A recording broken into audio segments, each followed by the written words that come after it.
Hey guys, how you doing? Uncle Bob here, back once again with another video, and today we're going to be doing the review of the NECA Escape from New York Snake Plisskin figure from obviously the very iconic and very cool 80s classic, and certainly one of my favourite franchises, Escape from New York, starring the pretty awesome back in the day Kurt Russell as obviously the iconic and cool Snake Plissken character. I remember seeing the movie for the first time. I believe it was back in the 90s.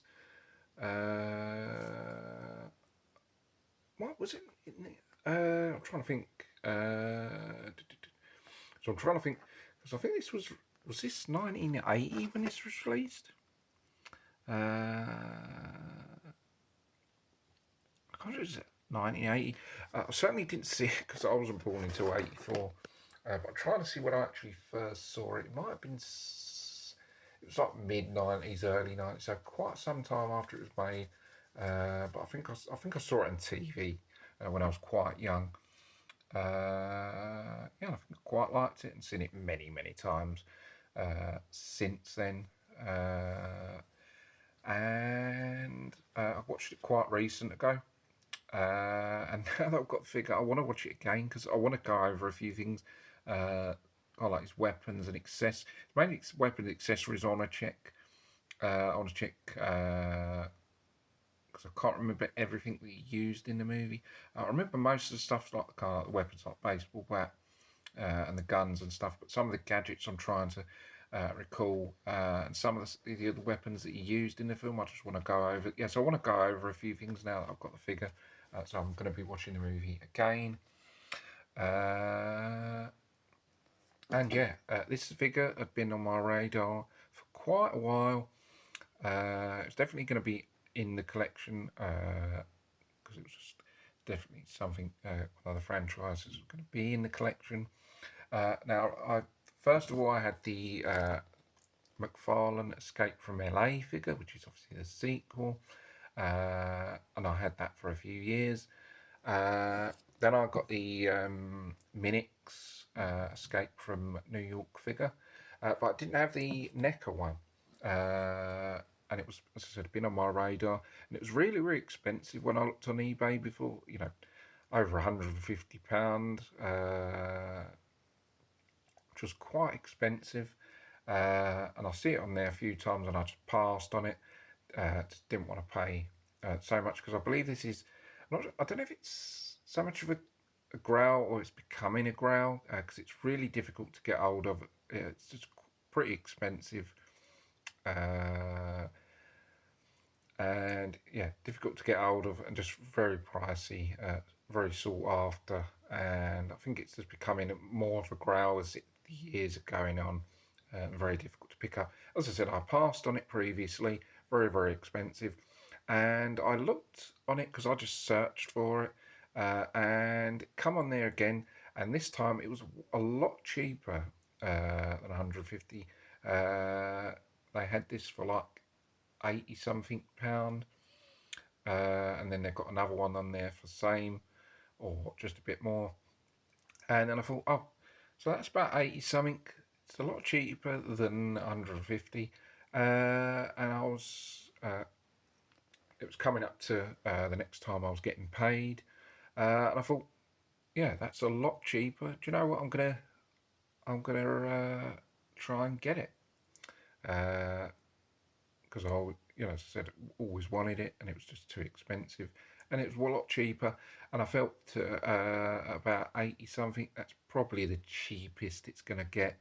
It's probably not going to get cheaper than that, being so expensive before. So I thought, yeah, it's a lot cheaper now. I'm going to try and get it. And the seller accepted. I think he accepted £5 less than what it was. So I got it a little bit reduced than what it was, and yeah, I thought that a good fair price and a lot cheaper than it was, and I thought, yeah, I'm going to get it. And yeah, managed to do the deal. And yeah, you won't see me more excited than paying £80 for a figure than this, or not often, because you know sometimes when you pay £80 figure, you think, oh, I paid £80 for a figure, it's quite a lot. But on this occasion, I'm pretty happy paying £80 for this, considering it's hard to get hold of and usually a lot more expensive. So yeah, I'm pretty happy with paying £80 for this. As I said, it's something that I wanted, and it's just something stuff like this that when you collect figures and stuff, it's kind of something like this when it just makes you, uh, really enjoy and feel happy about collecting. Because you know when you get something that you've really wanted for a long time and hadn't been able to get hold of, and then finally got hold of it, it really, really does feel like worth doing. Um, and then when you work hard and get stuff that you really want, it just really makes you feel good and worth doing. As I said, doing the review on this, I know it's been done many times before on old, but I didn't have it before and didn't have the chance to do a review. So I thought I'd get it, tell you how I managed to get hold of it and do the review finally. So it's on a card. Obviously, it's not in a box. So it's the old kind of old style. I believe it's actually a cloth version of the figure. So not even a. When it comes to Escape from New York, kind of stuff, I believe this is like the only version. NECA didn't do an ultimate version or anything like this. So yeah, they've kind of like done this, and then McFarlane's done Escape from LA, and that's pretty much all we've had in terms of action figures. I know you've got like larger scale versions of Escape from LA, pretty expensive. I mean, this was uh, 80 and sometimes like 150, but there's ones like 450 from another company. Really, really expensive. Something that's way out of my price range. But yeah, I'm pretty happy I've got this. To be honest, I'm not bothered about the ones that are more expensive. To be honest, I don't really care. So yeah, there's the on the card, obviously in packaging. Escape from LA, Escape from New York. There's the image there. Snake holding the gun and his baseball bat, and then we've got the chopper there, and Statue of Lib, and then obviously New York City there. So that's kind of a cool thing. Then we've got on the back Escape from New York, and then images there where it says removable jacket, wrist timer, and wrist tracker. Authentic tattoo, which has obviously got the snake tattoo underneath, which is really, really cool. Then we've got the functional holsters where the guns go in, which is pretty cool. Interchangeable hand, that's to hold another weapon. Then we've got snake there, which is pretty good. And yeah, the figure is very, very good. I actually think this figure is better than the one that's more expensive that I was saying about, that's 450. When I was seeing someone did a review of it, it didn't look, face-wise, it didn't really look that great.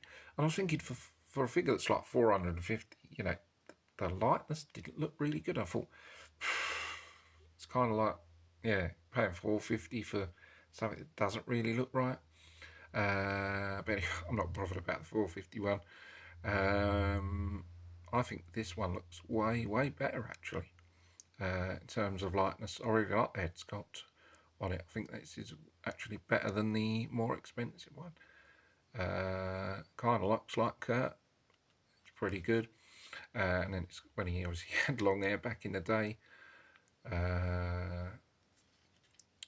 Long black hair. And then obviously the iconic eye patch there. The facial hair. Yeah, really, really good head sculpt. And then we've got the body with the, now we've got the black vest on underneath, and and then we've got the iconic brown sort of leather jacket that he has in the movie, which looks pretty good. Then we've got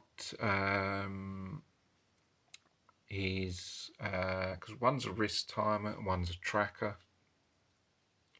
I think that's the tracker and that's the timer, right? Because that's how much time he's got, hasn't he? Because they put him in a thing because they inject him with something. He's got timer to do the mission before he dies, and he's got to get back. He's got to complete the mission and get back and get the cure. So he's been injected to that. So if he doesn't get back, he's going to die, obviously. So he's got, he's got time to get this, get the president and get back and get the antidote cure to get out of his system before he dies. So that shows him how much time he's got left. Then we've got the belt, the black belt with the holsters, and obviously other bits like the magazine cartridges and stuff go in the other pouches. Then we've got the sort of army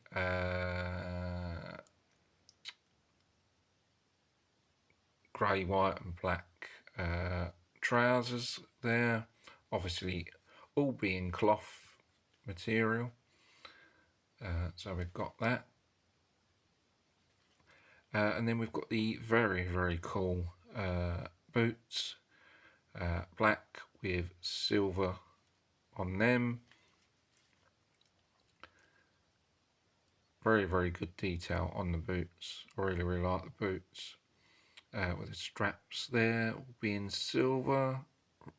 Yeah, really, really nice, cool boots. Very, very good detail. I believe this is accurate to the movie. Yeah, very, very good detail. And again, we've got the so black boots with a silver, and then we've got the which are obviously weapons. I don't know if they actually are specifically weapons or whether they just that's the design and they use them as weapons, or whether they was actually built as weapons. But I do believe he does use the kick and I think he does kill someone with these because they've got the weapons. I think it's sort of like kind of like knuckle duster, the ends of knuckle dusters attached to the toe of the foot. It kind of looks like that. So they've kind of sort of took the end of a knuckle duster and put it on the end. I don't know if that is that, but it just kind of looks like it. And then attach that to the sort of like the toe area of the boot. Looks quite cool. And I believe he does end up kicking someone and killing them or injuring them in the movie.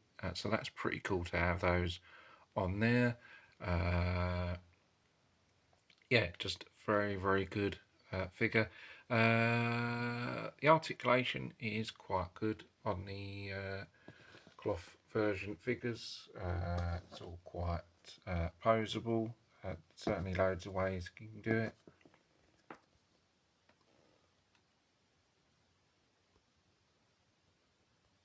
Alright.